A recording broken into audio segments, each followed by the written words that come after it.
Ele fez o gol contra a Holanda. Ele fez o quê, professor? Fez o gol contra a Holanda, Nakamura. Isso eu já não estou sabendo. Ontem. Nakamura, então, está aí no ao nosso lado já em diversas empreitadas e mais recentemente, estou louco que isso aconteça, fez um lindo concurso para professor da UFRJ, que espero que muito em breve faça parte desse time também. Então, Nakamura, a palavra é sua. Ele vai nos falar sobre mortalidade materna. Obrigado pelas palavras, professor Jorge. É, Estamos aqui mais uma vez, né, para falar sobre esse tema. Quis aproveitar aqui a proximidade da data do 28 de maio, que foi o Dia Nacional pela Redução da Mortalidade Materna, né? E lá no Congresso da Febrasgo foi lançado o Pacto pela Redução da Morte Materna, né? Com compromisso da Febrasgo, né, e das suas associadas para que a gente consiga obter esse êxito de evitar as mortes que sejam evitáveis, né? Como a gente vai falar. Compartilhar aqui a apresentação. Então, que mais uma sessão que se chama Rezendinho para Todos e muito me orgulha ter o nome na capa do nosso Rezendinho. Bota no modo apresentação, Foi, agora Perfeito, foi. perfeito. Feito. Então, brevemente teremos uma nova edição do Resende Obstetrícia, né? O tratado mesmo. Bom, então o título que eu dei a essa palestra é A Transição Obstétrica e os Obstáculos para a Redução da Mortalidade Materna no Brasil. Como eu costumo dizer, a gente parece que está enxugando gelo, né? A gente trabalha, trabalha, faz todos os tipos de ação possíveis, né? Já são bem sabidas as principais ações para a gente reduzir mortalidade materna, mas a gente não consegue. E aqui a ideia é a gente tentar entender um pouquinho isso, né? Esse cenário. Para começar, dizer que a mortalidade materna deve ser entendida como uma violação do direito humano, né? É uma privação da dignidade humana tão profunda que é uma morte de uma ordem diferente. É uma morte que atinge mulheres jovens, mulheres que teriam ainda muito grande potencial de vida, muitos anos para viver, por vezes, frequentemente deixa órfãos, né? Desagrega a família, especialmente quando a gente lida com multíparas, né? Um filho vai ser cuidado pela avó, o outro fica com o pai. Então, é um evento que realmente é uma tragédia que se abate sobre aquela família.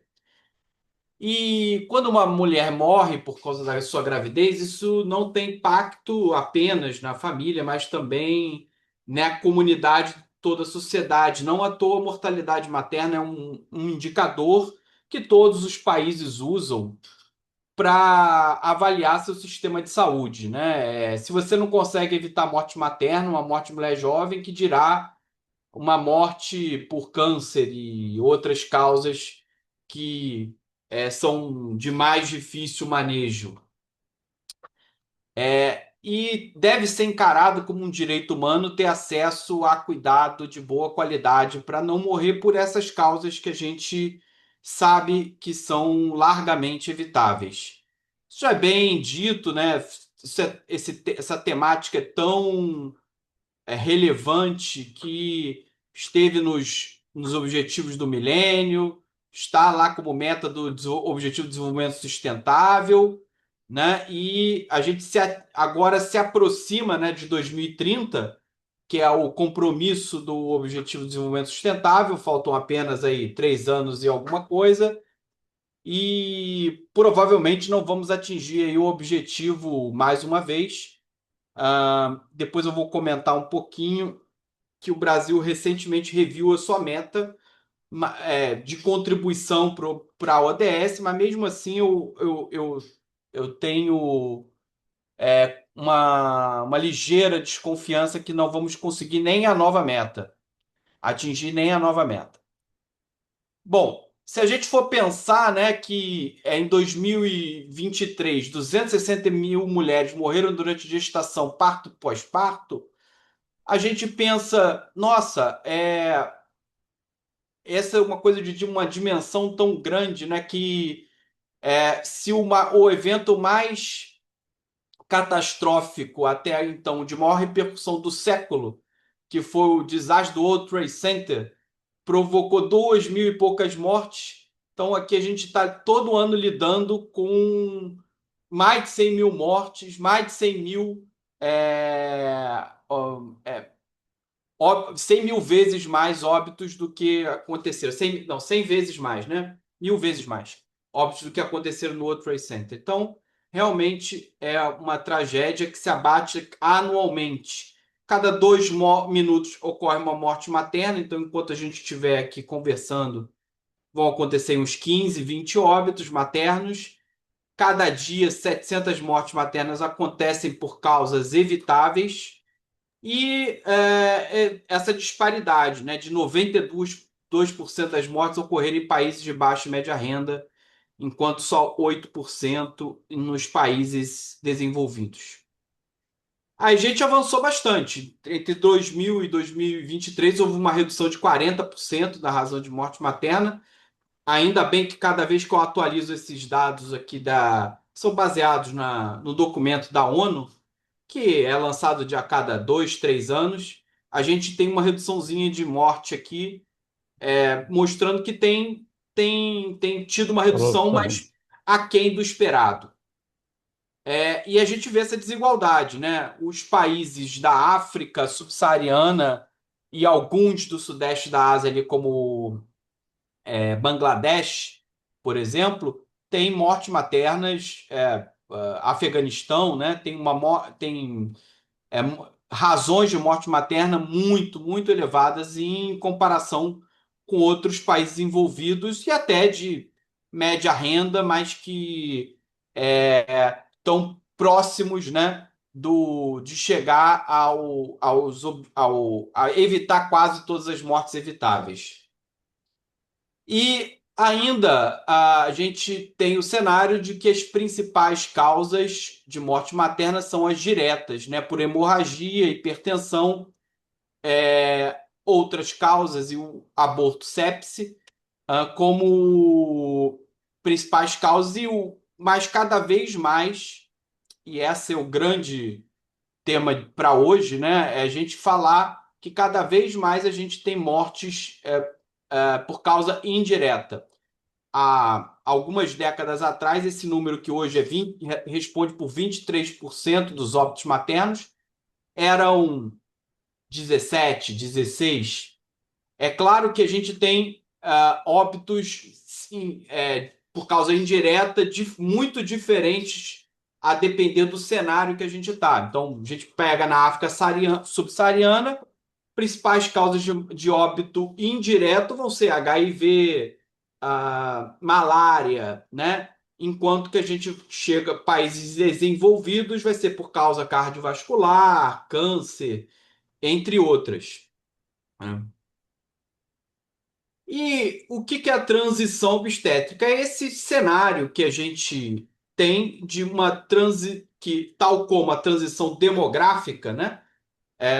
De uma mudança do perfil da população obstétrica que a gente está falando.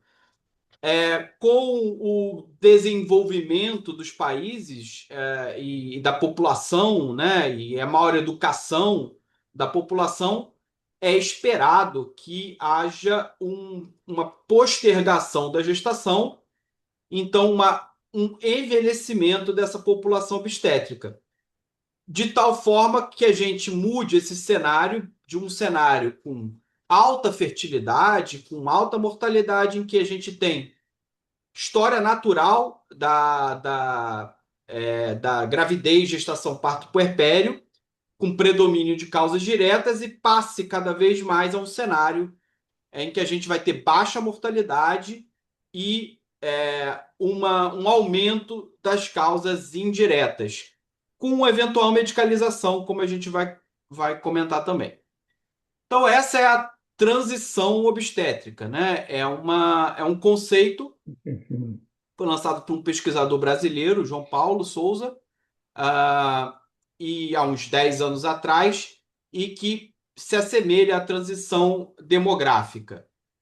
E a gente pode dividir, né, essa transição numa faixa em alguns estágios, né? A gente tem o estágio 1, em que é um estágio onde praticamente num cenário em que a gente tem uma alta fecundidade, um acesso muito limitado a pré-natal, parto assistido e tudo mais. Nesse caso, a mortalidade materna é muito elevada, razões maior que 500. A gente ainda tem países hoje que estão nesse cenário, né? Somália, Chad, Níger, com uma redução um pouquinho maior da fecundidade e um início da expansão do pré-natal e parto institucional, a gente passa a observar uma queda da mortalidade, das razões de mortalidade, mas ainda com um cenário ainda de mortalidade muito elevada, né? Que é o caso da Nigéria, Paquistão, Índia. São países que são muito populosos, e se a gente pegar a Índia, Paquistão, Nigéria, hoje em dia, esses países somados, eles respondem por 60%, 70% da mortalidade materna no mundo, né? São países com alta mortalidade e muito populosos. Depois a gente tem se a gente tem uma fecundidade ainda maior em declínio, com maior cobertura de cuidados e melhoria dos serviços, a gente passa a números menores, de razão menor que 300. É o cenário da Indonésia, Egito, Vietnã e o Brasil, que estava lá antes da década de 90, por volta da década de 90, que tinha uma razão de mortalidade entre 100 e 200. Se a gente avança mais um pouquinho na cobertura dos cuidados, mais ainda tem uma persistência das desigualdades, a gente vai ter o cenário 4A, que é a mortalidade entre 99 e 20, que é onde o Brasil está hoje, né? Como México, Turquia. A China já se aproxima do estágio 4B, que é onde o sistema de saúde é fortalecido, equitativo, a mortalidade materna já é muito baixa. Eu sempre gosto de dizer que tem países da América Latina que estão aqui, né? O Chile está na mortalidade materna menor que 20, né? E o estágio que a gente deseja alcançar, que é o estágio 5, onde todas as mortes maternas são evitáveis. Seria quase um estado aspiracional, mas que existe já hoje. Noruega, Islândia, Finlândia são países que têm mortalidade materna, razão de morte materna de 4, 2, né? A Islândia aí teve uns anos que demorou 3 anos para ter uma morte materna. Então, assim, claro que a população é baixa, né? Também o tamanho da população. E aqui no nosso estágio 4B, né? É o que a gente está, 4A, quer dizer, a gente tem, de fato, um acesso já importante ao setor saúde, mas os nossos desafios quais são? Melhorar a qualidade, primeira coisa, do cuidado. A qualidade do cuidado ainda não é boa. Eliminar demora no sistema de saúde. A gente viu que isso acontece todos os dias, né? Demora em chegar ao local apropriado, demora para uma vaga de UTI, demora para uma vaga de pré-natal de alto risco. E também, já na prevenção quaternária, atuar sobre a medicalização, que pode ser danosa, né? Ela é benéfica quando bem indicada. E do estágio 5, né, seria quando a gente já teria aí um predomínio realmente das causas indiretas. E o principal desafio é manter a sustentabilidade ao longo do tempo. O que as evidências mostram é que o principal contribuinte, né, que a gente tem, a principal diferença que a gente tem de países que estão no estágio 1, 2, 3 para os estágios finais são o índice de desenvolvimento humano do país e a cobertura universal de saúde. Então, a cobertura universal de saúde, a gente vê aqui, ó, que quanto mais ela aumenta, mais se aproxima aqui do estágio realmente 4B. E aí a gente se pergunta, né? Claro, a gente tem um acesso universal à saúde. Por que a gente não está aqui? É certo que quando se deu o acesso universal, isso explicou por que a gente saiu do estágio 3 e passou para o 4. Mas a gente não consegue avançar e passar para o 4B. E aí, em parte, isso se dá pelo nosso grau de desenvolvimento humano, que a gente ainda está, né, mais atrasado e é um país ainda muito desigual. Mas os serviços de saúde, eles são essenciais para garantir acesso e reduzir mortalidade, né?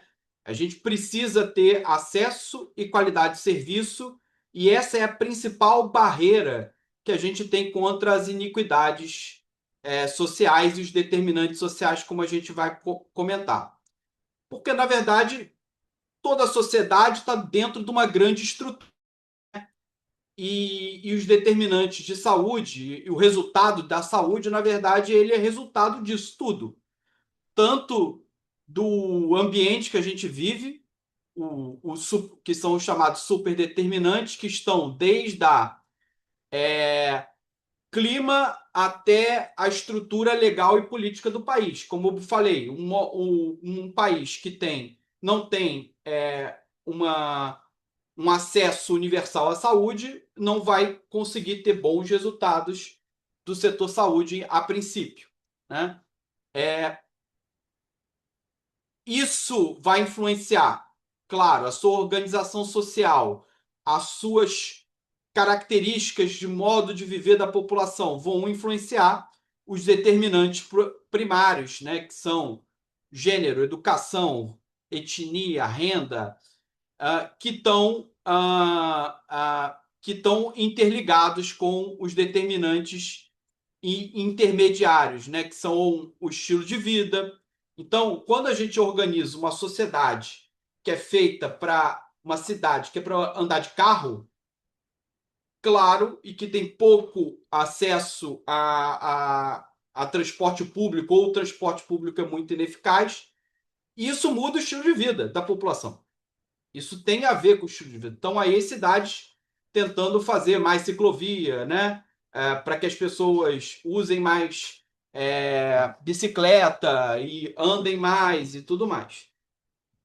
Então, e isso tem influência no seu resultado, né,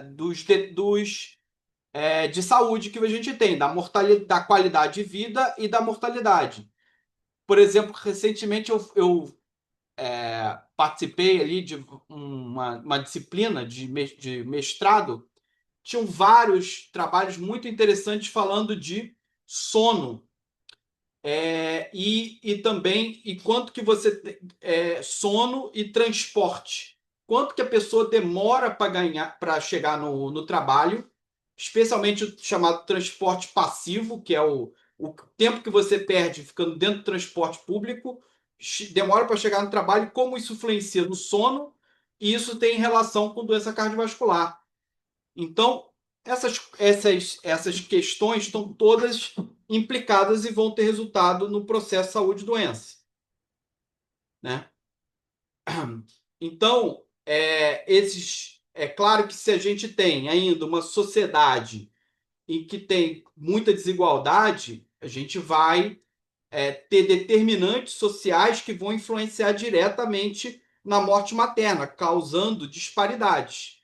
Não à toa, no Brasil, ainda que o Brasil tenha uma razão de morte materna hoje em torno ali dos 55 por 100 mil nascidos vivos, as mulheres pretas têm 91 de razão morte materna, quase o dobro. As mulheres, só por ser preta, ela tem 2 vezes mais chance de morrer, né? Bem como as indígenas têm muito maior razão de morte materna, 145.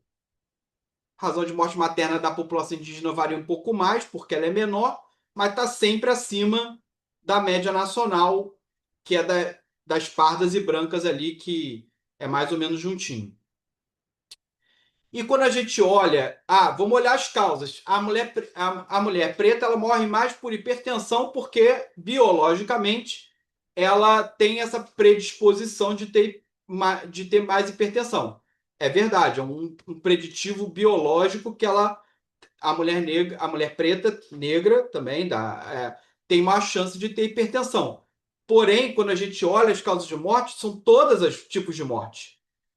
Quando comparado com as brancas, tem 3 vezes mais óbito por hipertensão, mas morre mais de hemorragia, morre mais de aborto, morre mais de infecção, né? Morre mais por todas as causas diretas.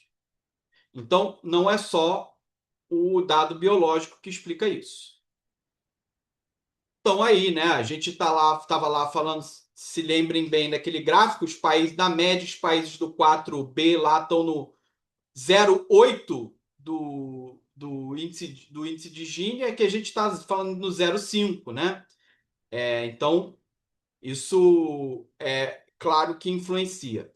Para além dos determinantes sociais, né, que a gente tem da etnia, como falado, viver em área rural, fatores como baixa escolaridade, violência, importante, né, a violência doméstica, né, cada vez mais a gente tem visto aí casos, né, de feminicídio e por vezes atinge mulheres gestantes. A gente também vai ter os fatores que são relacionados aos serviços de saúde, né? E educação em saúde, que é uma coisa pouco falada. Então, quando a gente fala que tem que ter que o Brasil hoje tem acesso praticamente universal pré-natal, é verdade, 98% das mulheres fazem pelo menos uma consulta. A gente tem dados expressivos já de mulheres que fazem pelo menos 6 consultas. A gente tem 70% das mulheres começando pré-natal no primeiro trimestre.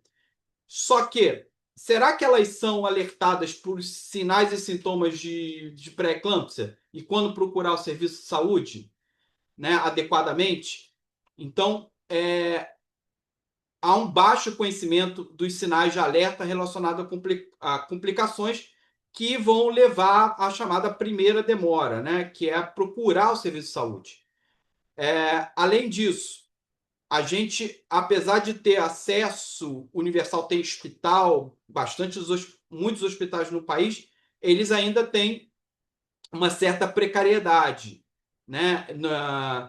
Tanto de estrutura quanto de material humano, né? E também há uma grande carência, especialmente de pré-natal de alto risco e de internação de alto risco, o que resulta em eventual ausência de consulta de pré-natal. Pegamos hoje aqui no hospital uma gestante com diabetes tipo 1, né, com 20 semanas que não teve consulta pré-natal ainda. Então ela tinha uma glicemia glicada de 14, 13. E aí, né, isso se deve tanto a uma demora dela própria em procurar o serviço, tudo bem, mas agora está batendo cabeça no sistema para encontrar o pré-natal estratégico que seja adequado ao caso dela, né? Esse acesso ao pré-natal de alto risco eventualmente leva a percorrer longas distâncias até uma unidade de saúde, que pode ser um problema. Então, ela mora, sei lá, em Belford Roxo e o pré-natal é aqui na Zona Sul, né? É uma longa distância, tem mais custo para ela, mais distância. Isso também traz problemas. Além do atendimento que, porventura, falhas existenciais que, por eventual superlotação, também podem acontecer dentro do hospital, que é a terceira demora, né? Então, que é justamente a qualidade do atendimento, que é o que eu falei que é o foco para a gente chegar numa assistência adequada. Mas quando a gente olha para o cenário que a gente vive, conhecendo o sistema que a gente sabe que todas essas demoras ainda acontecem. A gente não tem problema só na qualidade do atendimento dentro do hospital. A gente tem problema nessa questão de buscar o atendimento de emergência, que é relacionado à educação e orientação de pré-natal, e na acessibilidade de serviço, que está relacionado ao gestor programar melhor a distribuição dos serviços de saúde. Tanto é que quando a gente olha as mortes maternas, esse estudo feito pela Unicamp, a gente vê que 84% das mulheres tiveram alguma das demoras. 65% tiveram a terceira demora, mas 45% tiveram a segunda e 30% tiveram a terceira demora. E o que está relacionado às demoras? Já falamos deles, os determinantes sociais, né? Não ter feito pré-natal, a baixa escolaridade, não ser branca, ser jovem, né? Adolescente, então que frequentemente inicia o pré-natal mais tardiamente, problemas na transferência intra-hospitalar de emergência. E aí estamos hoje nesse cenário, né? Tivemos o pico da pandemia. E se a gente olha esse gráfico, que tem aí 14, 15 anos, né? Já está com dado preliminar de 2025, a gente vê que está igual, né? Está dentro da mesma linha ali, quase. Uma redução ali muito mínima, né? Então, a gente praticamente não conseguiu reduzir expressivamente mortalidade ao longo da última década e meia. Tá? E tivemos o maior mortalidade dos últimos 30 anos na pandemia. Se a gente olha para as regiões, a gente também vê um cenário que sempre é parecido, né? É a mortalidade da região norte e da região nordeste consistentemente maiores, enquanto que a gente tem menores números na sul e na sudeste, que não à toa são as regiões mais desenvolvidas do país. E não só a gente tem mais morte materna, como o near miss, que é a quase morte, ela é maior, a gente vê que é influenciado pela região que vive, né? Também. O sul tem menos do que o sudeste e o norte, especialmente, tem 1,5 vezes mais incidência de near miss do que no sudeste. E as mulheres continuam morrendo as mesmas coisas. A gente olha essa barra vermelha, são as mortes por hipertensão ao longo desses últimos anos, dessa última década, 12 anos. E a gente vê que todo ano é quase a mesma coisa, né? É quase 3 mortes por... Teve um ano que parece que caiu, mas aí 2024 voltou. Então, esse quantitativo não se altera, né? Da mesma forma, quando a gente olha aqui para hemorragia, parecia estar subindo, até que depois pareceu estabilizar. O que realmente parece que reduziu mais significativamente foram as mortes por infecção puerperal, especialmente aqui nos últimos 4 anos. Mas é um cenário que as principais causas de morte aqui parecem também estáveis. Ao mesmo tempo que isso acontece, a gente olha aqui para as indiretas. Em 90, as indiretas respondiam por 11% dos óbitos. Em 2013, 17%. Aqui, em 90, a gente tinha um cenário realmente de uma mortalidade materna, razão de morte materna mais elevada. Em 2013, a gente está falando de um número muito similar ao que a gente tem hoje. E a gente tinha 17 e hoje tem 27. Né? Então, quando eu falo que a gente está enxugando gelo, eu falo, a gente está trabalhando, até está conseguindo reduzir algumas mortes por infecção, conseguiu ali algum avanço, talvez, na hemorragia nos últimos anos, mas tem mais mulher morrendo de causa indireta. A gente não resolveu um problema e já está tendo que lidar com outro, que é mais complexo, né?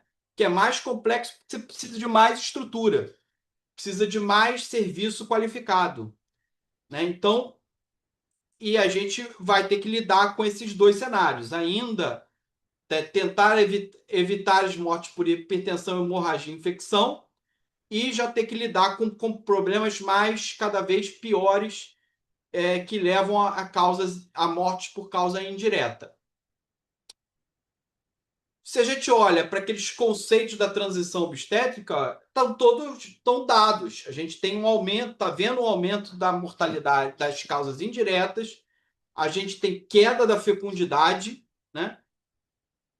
Mas, apesar de ter tido uma queda da fecundidade, que quer dizer para a gente que os serviços de saúde, de alguma forma, estão funcionando para prover planejamento familiar, quando a mulher engravida, ela não engravida de forma planejada. Aqui estão os dados do estudo Nascer no Brasil 2, mostrando que esse cenário pouco mudou nos últimos 10 anos. Nascer no Brasil 1 foi feito em 2011, 2012, e o 2 agora terminou em 2025. E a intenção, quando perguntado para a mulher se ela desejava engravidar, 55% em 2011, 2012 falaram que não. E agora 51%, praticamente a mesma coisa. Ou seja, a gente está lidando com mais causas de morte materna indireta,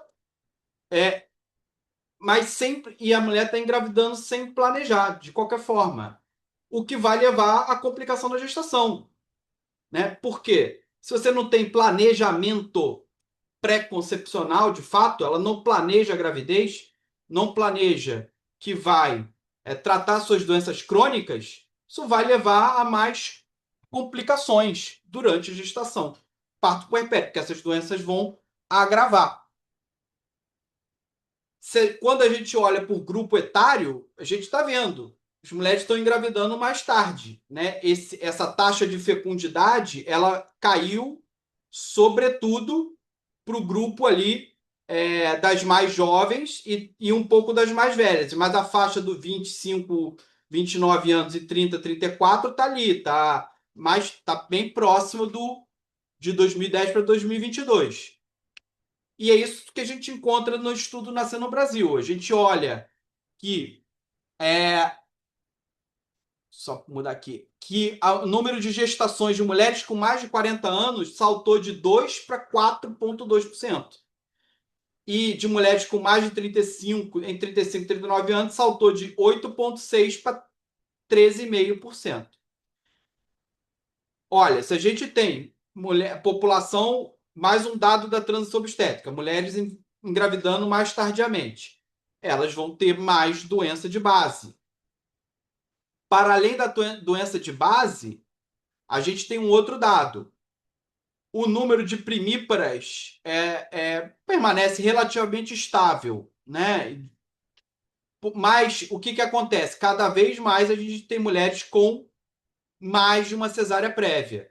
O número subiu de mulheres que têm uma cesárea de 16% para 21% e subiu de 5% para quase 8% daquelas que têm 2 ou mais cesáreas prévias.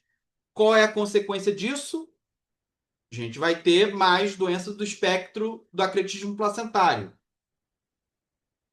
Por quê? Porque ele se relaciona com o número de cesáreas. Quanto mais cesárea, mais prévia, mais acretismo, maior a minha chance de acretismo placentário. Além disso, a cesárea no Brasil, que só sobe ali desde sempre, praticamente, quase nunca estaciona, o que ela contribuiu para reduzir morte materna? Nada. Aqui está uma correlação do gráfico da mortalidade, né, com a razão de morte materna, com a taxa de cesárea. Depois dos anos 2000, a taxa de cesárea subiu vertiginosamente e a morte materna pouco pouco se alterou. Então, na verdade, esse é o dado que a gente tem ali da prevenção quaternária, né? A gente tem uma alta medicalização sem ter muito benefício com relação a isso e eventual malefício, né? A gente não sabe, a gente sabe que isso aumenta o número de espectro da crise placentária, como a gente estava falando. Vivemos dentro de uma sociedade que está dentro dos mesmos, né, mesmo modo de vida, né? E o que está acontecendo, né? A transição nutricional. Então a gente tem uma população que cada vez mais consome uma dieta hipercalórica e de baixa qualidade de ultraprocessado, né? O que vai aumentar a chance de doença crônica não transmissível. Isso também acontece na mulher que está gestando, né? No Nascer no Brasil 2, já vimos essa mudança desse padrão. Então, o número de mulheres com IMC maior que 30, maior ou igual a 30, saltou de 10% para mais que 21%, ou seja, mais que dobrou entre 2011 e 2012 para 22, 21 a 25. Né? Em uma década, dobrou a taxa de obesidade. Aumentou um pouquinho aqui a faixa do sobrepeso também, mas chama muita atenção esse dado de 20%, né, obeso. O que isso carrega junto? Maior risco de diabetes, né? Então, apesar dos critérios, claro, terem mudado, a gente tentou fazer aqui uma similaridade, que a gente tinha alguns dados do Nascer no Brasil 1, de glicemia de jejum maior que 110. E a gente vê que aumentou um pouco. Mas se você olhar para todo mundo que tem diabetes mesmo, pré-gestacional dobrou, né? Saltou de 1 para 2%. E a gente tem um total de diabetes gestacional de 16%, que a gente foi encontrar na Nascer no Brasil 2 usando o critério maior que 92. Além disso, olha o que aconteceu com hipertensão, né? A gente já tinha um número de hipertensão que era maior do que outros países. E o número de hipertensas crônicas saltou de 3% para 8%. Né? Aumentou essa razão. A gente pode estar diagnosticando mais? Verdade, a gente pode estar diagnosticando mais, mas acho que não é só isso. Né? O aumento da idade, o aumento da prevalência da obesidade explicam esses dados, né? De um aumento da prevalência de hipertensão crônica. A população obstétrica é a mesma, né? Da população em geral, está aí sujeita a isso. Uma incidência aqui de 12% de hipertensão gestacional pré-eclâmpsia. Né? A gente não tinha dado de pré-eclâmpsia grave no Nascer no Brasil 1, mas a gente vê aqui, o de eclâmpsia ou HELP saltou também de 0,7% para 1,2%. A gente tem mais hipertensa, vai ter mais chance de ter uma das formas graves. Então, a gente fica batalhando para melhorar a assistência, evitar as mortes, não sei o que lá, mas a prevalência das doenças está aumentando na gestação, né? O risco obstétrico mudou bastante nos últimos 10, 12 anos. Então, a gente tinha uma população de risco que a gente podia enquadrar como tendo qualquer doença crônica em torno de 20%, 19%, e saltou para 28%. O que isso afeta? Afeta quantitativo de pré-natal de alto risco que você tem que ter, de leito de alto risco que você vai ter, de intercorrência obstétrica que você vai ter, mais mulher agravando, que precisando de UTI. E a gente se preparou nos últimos 10 anos para essa mudança? Não se preparou. A pandemia foi clara em mostrar isso, né? Que os serviços, a rede ainda é muito desarticulada e despreparada para lidar com mulher de risco. A gente tem acesso, mas a gente ainda está despreparado para lidar com uma população de risco que vem subindo. E isso encalha onde? Encalha no que eu estava comentando no início. A mulher que tem mais alto risco não consegue vaga no pré-natal direito. Por quê? Porque a demanda está aumentando e os serviços continuam os mesmos. Então, esse cenário, junto com um cenário de uma qualidade de pré-natal ainda baixa, de uma adequação de serviço em termos de estrutura e recurso humano ainda aquém do necessário, e ainda vivendo com uma desorganização da rede que faz com que as mulheres peregrinem para o parto, isso leva a, né, complicações, near-miss, como a gente sabe que o pré-natal, a ausência do pré-natal é um fator de risco, ter uma complicação clínica obstétrica é um fator de risco, e peregrinar pelos serviços é um fator de risco que aumenta 5 vezes a chance de near-miss. A gente sabe as ações que tem que fazer. Já estamos cansados de falar de AS para profilaxia de hipertensão no pré-natal, de triagem de infecção, de profilaxia adequada para evitar hemorragia pós-parto, de reconhecimento e tratamento das síndromes hipertensivas graves com sulfato de magnésio. Por que a gente não consegue mudar, né? Por que a gente não consegue reduzir morte materna, né? A gente tem aí, ó, bando de EADs que a gente tem disponível, as informações estão disponíveis, mas, infelizmente, a gente pouco consegue mexer com esse cenário, por todas as razões que eu tentei apontar hoje aqui. A gente tem mais uma população obstétrica numa transição para um risco maior, e tem um serviço de saúde que ainda não comporta esse novo cenário, né? E não está preparado e ainda desarranjado para esse novo cenário.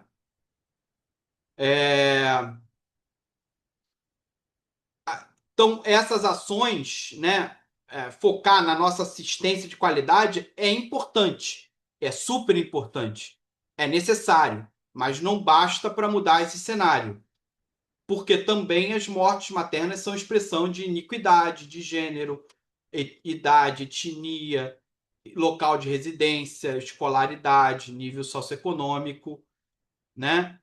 Focar nas causas biomédicas também é insuficiente, né? O que a gente precisa é fortalecer o serviço de saúde, porque, como a gente falou, ela é a principal barreira que a gente tem para combater essas desigualdades. Priorizando equidade de gênero, educação para as meninas, né? Evitando gestação precoce, planejamento, que eu falei, oportuno da gestação, né? Não só para a menina, mas para as mulheres que desejam engravidar de fato, né? Que elas consigam fazer esse planejamento adequado do seu pré-natal. Se você planeja engravidar, tratar doença crônica, perder peso, né? São situações que são importantes serem explicadas para que ela evite complicações durante a gestação, parto puerpério. Iniciativas estão sendo feitas, né? As inovações da rede Aline realmente aumentando leito de risco, de alto risco, tendo um aporte financeiro para ampliação de UTI no cuidado foco materno. Então, algumas iniciativas estão sendo feitas, mas vamos ver se isso será suficiente aí nos próximos anos. Está tendo, né, uma ampliação da rede, né, em alguns estados, e a gente espera, né, que mude esse cenário, que efetivamente a gente consiga trazer a morte materna para dados para o que a gente deseja, que é evitar todas as mortes evitáveis. Como eu falei no início, o Ministério mudou agora a meta para 43 de razão de morte materna. Vamos ver se a gente vai conseguir, em 3 anos e meio, sair de 55, 56 para 43. Eu gostaria de ser mais otimista, mas eu acho que a gente ainda pelo que a gente vê nos últimos anos, a gente ainda não está conseguindo galgar, né, uma redução mais rápida e efetiva para que a gente evite esse cenário, né, desolador que é assistir mortes de mulheres gestantes grávidas ou no pós-parto, deixando órfãos e a sua família desamparada. Muito obrigado. Excelente, Nakamura. E a palavra está franqueada. Um tema super importante e gostaria aí que se manifestassem. Quem quiser, tem a palavra. Ô, professor Rezende, Geraldez, Pois não, professor Geraldez. olha, eu ouvindo agora a palestra do professor Nakamura, eu me sinto até certo ponto feliz e quando o vice-presidente da nossa federação, FEBRASO, junto com o professor Jacó Arcade, que era secretário executivo na época da presidência do professor Baracá, nós estivemos na região norte, principalmente até fundamos 4 sociedades de ginecologia e obstetrícia. E eu falava para o professor Jacó, em memória, que foi uma grande coisa que nós fizemos na época. Nós participamos de um encontro internacional de parteiras e, pelo que apresentou o colega com muita propriedade, a gente vê que o Marco Zero do Equador, ali no Macapá, a gente foi esse encontro internacional que até devido à relativa proximidade com a Costa do Marfim, por isso que a gente fica a Guiana Francesa como limite, a gente via que, conversando com índias nativas da região do Oiapoque, que eu perguntava, cheguei a conversar com índias nativas da região e elas diziam que tinham passado 2 dias para chegar em Macapá, quando elas tinham passado muito mais do que esse período. Então, a gente se preocupava muito, porque eu fiquei perguntando ao professor Jacó, disse, olha, eu acho que muita gente tem uma mortalidade, porque ao levar da região do Oiapoque até a cidade mais próxima, e do Oiapoque para chegar a Macapá dá mais de 500 quilômetros. E a cidade mais próxima era mais de 200 quilômetros. Eu ficava pensando, eu acho que morre muita gente e não tem uma notificação compulsória no Ministério. E acredito que com a fundação dessas sociedades, professor Rezende Filho, nós fizemos um trabalho grandioso, porque acredito que dos 4 estados da região norte, foi Tocantins, Amapá, Acre e Roraima, que não tinham sociedade de ginecologia e obstetrícia. Eu acho que incrementou não somente o número de profissionais de relevo, como a melhoria da qualidade de assistência no pré-natal, no parto e no pós-parto. Sem Eu dúvida. acredito até que eu não sei os últimos dados do IBGE, do Ministério da Saúde, como é que está em relação, o professor Nakamura falou, em relação à mortalidade nessas regiões. Mas eu acredito que nós fizemos tudo e alguma coisa, professor Rezende, para melhorar e minorar o sofrimento dessas regiões, algumas palustres, outras não, e tem um desenvolvimento cultural, hortifruti-granjeiro muito interessante, mas sempre me deixou preocupar. Só que eu vejo que tem profissionais de escola hoje nessas regiões, e isso nos deixa gratificados. Mas, na realidade, é como ele diz, né? Não é fácil diminuir tanta mortalidade materna na região que ainda está muito esquecida do nosso povo. Eu gosto muito Obrigado. de ouvir, professor Rezende Filho. Eu gostava muito de ouvir, não sei se ele está vivo, era o ex-governador a região amazonina, que ele falava, eu dizia, que pessoa para conhecer a Amazônia, que extraordinária figura.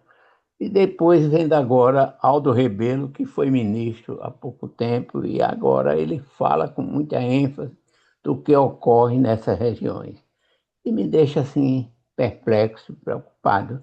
Espero que pessoas como ele, o professor, o professor Nakamura, deve muito bem entender o que é que eu penso assim nessa região.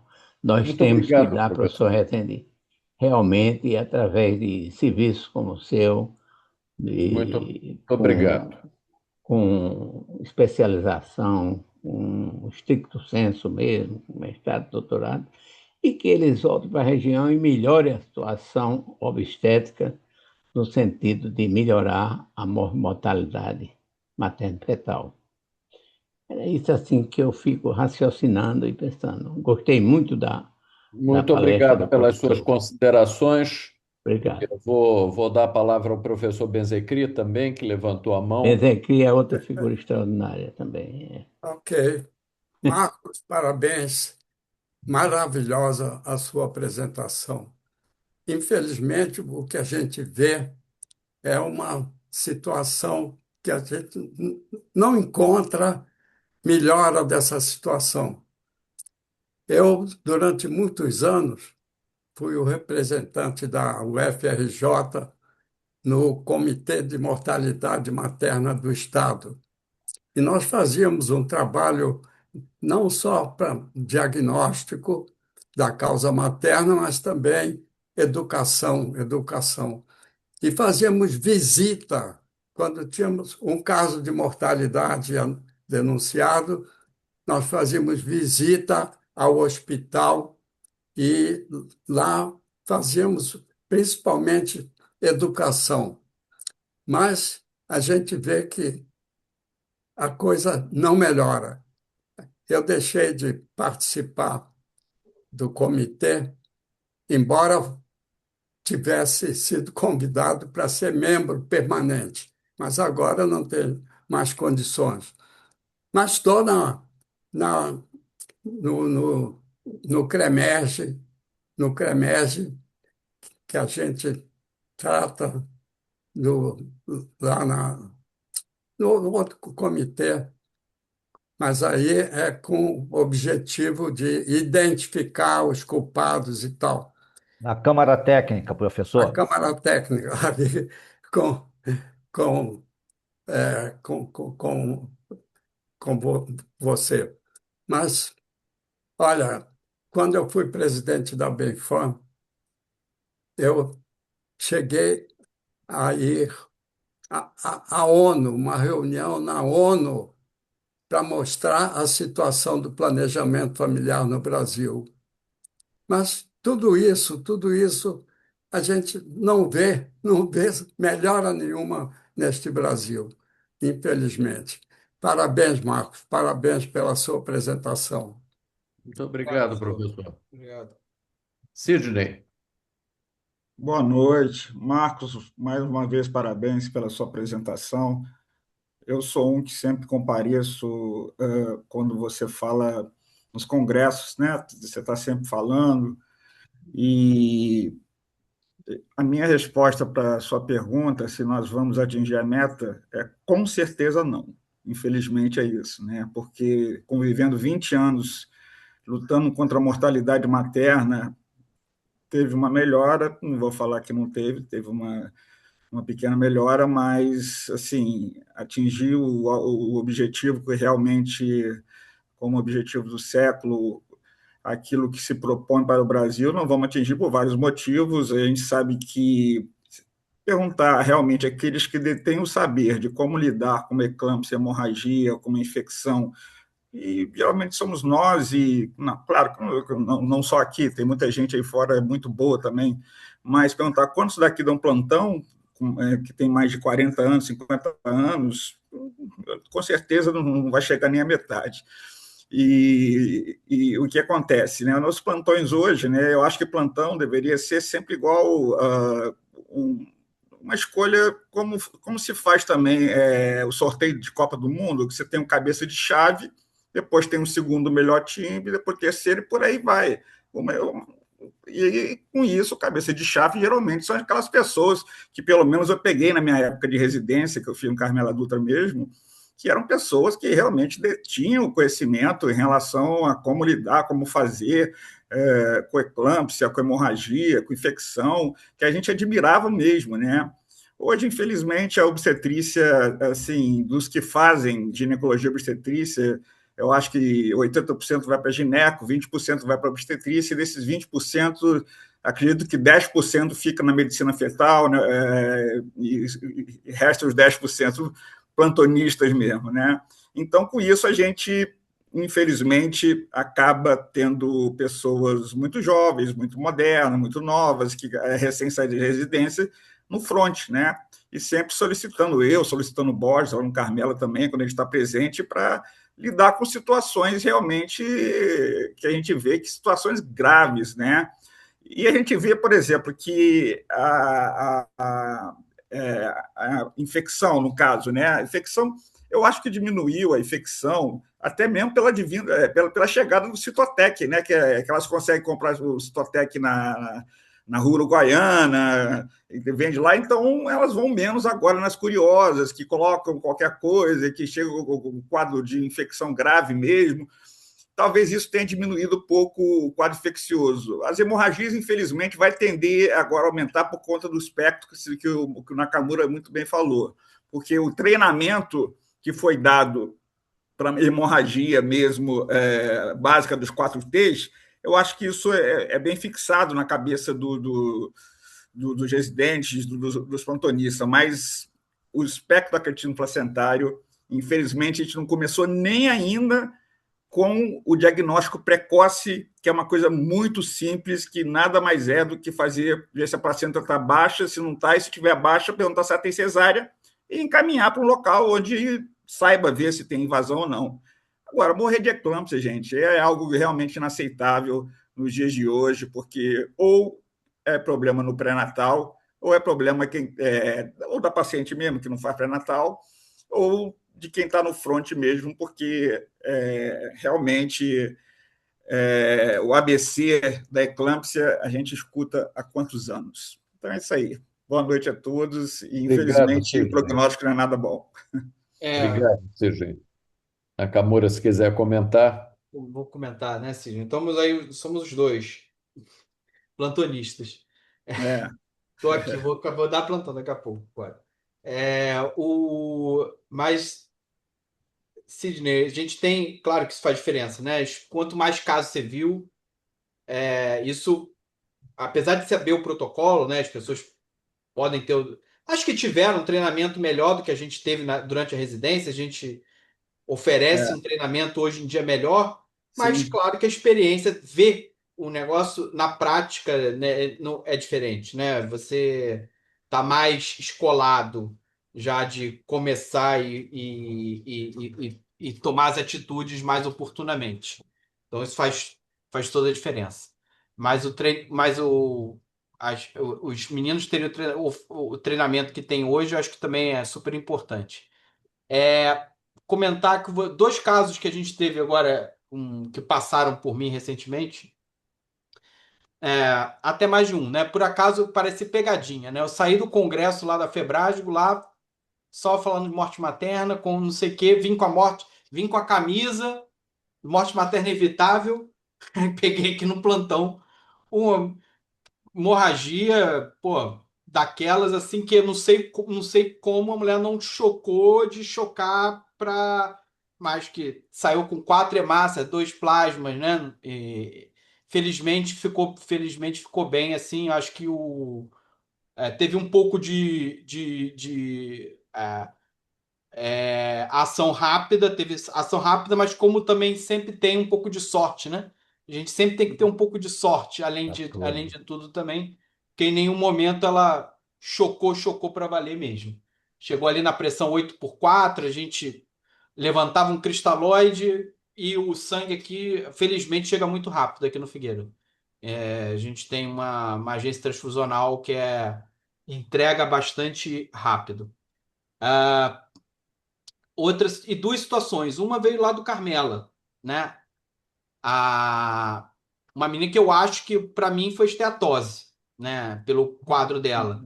Mas eu achei que aquela situação a gente pegou lá na UTI já do Souza. E aí chegou numa sexta à noite. Olha a hora da transferência, da sexta à noite. E chegou com um diagnóstico, assim, como se tivesse que reabordar. Eu olhei o exame, né? Olha, só pelo o exame. TC, olhei, a mulher tinha derrame pleural bilateral, com líquido na cavidade, com 13 de hemoglobina é o quê? O sangue, o líquido na cavidade. É líquido, Interessante. né? A mulher tá É, encharcada, né? Então, assim, reabordar não vai ser. Mas ela tinha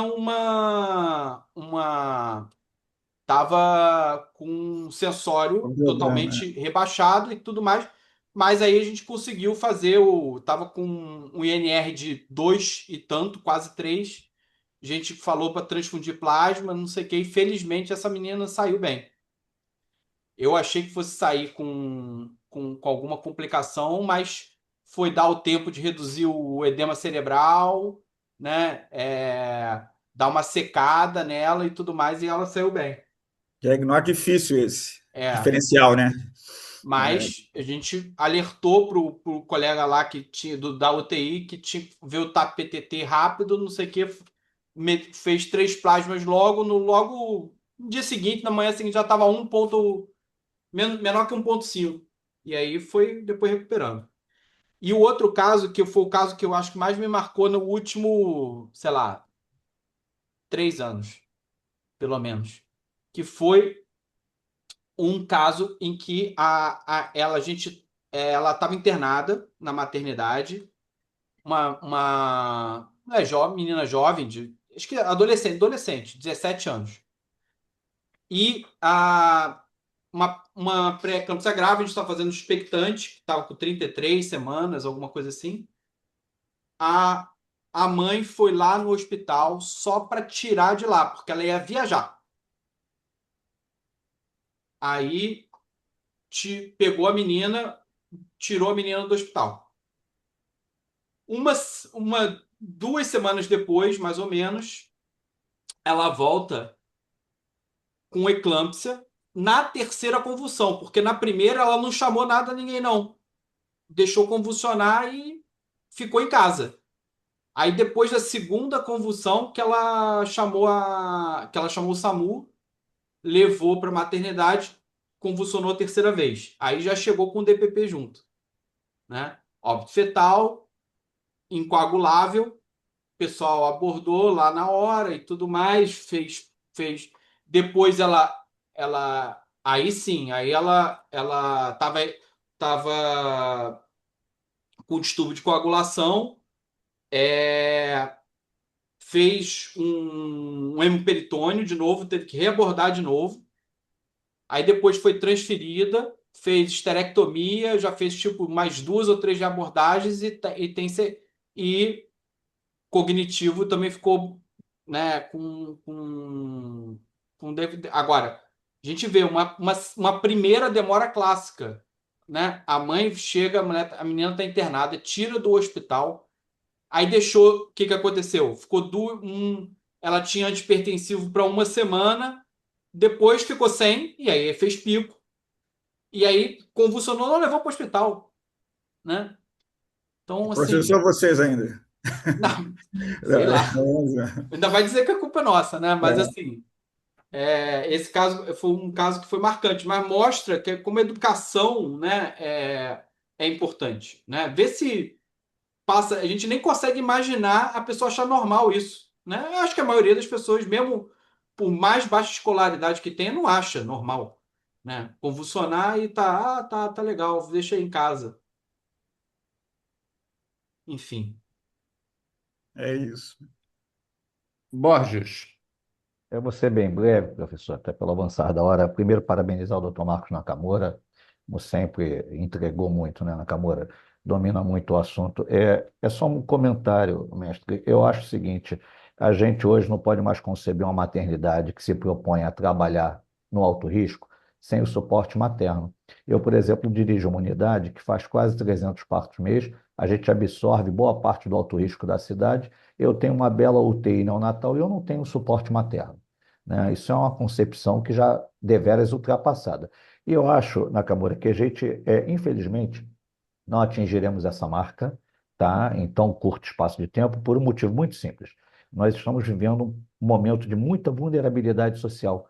E como você bem colocou, o IDH é algo determinante. E até que ponto nós médicos podemos intervir nessa variável, né? É uma variável que eu sinto que foge um pouco ao nosso domínio. Você entende aonde eu quero chegar? Enfim, e acho que é por isso, essa questão do IDH é fundamental. A gente vai ficar patinando ali no 4B e não vai chegar no 4A, entendeu? Porque as pessoas estão muito, socialmente muito deficientes, né? E além dessas questões culturais, como esse caso que você explanou agora, uma menina jovem dessa, nessa condição, né? Totalmente, a primeira demora absurda, né? Tá? Parabéns pela exposição. Muito obrigado, Borges. Nakamura aqui no chat, professor Ângelo Targino, que nos prestigia aí semanalmente, está te elogiando a importância da educação médica continuada, tendo a oportunidade de fazer semanalmente com esse projeto nosso aqui do Resendinho para Todos. Eu tenho certeza que foi um tema da maior relevância, uma aula primorosa. Nakamura é um craque. E só tenho a te agradecer, estar conosco nos nossos projetos. Espero que eles sejam sempre estimuladores, como tem sido. Muito obrigado a todos que tiveram presentes, uma ótima semana e até a próxima segunda-feira. Um abraço, Obrigado, professor. obrigado, Boa noite. boa noite. Boa noite.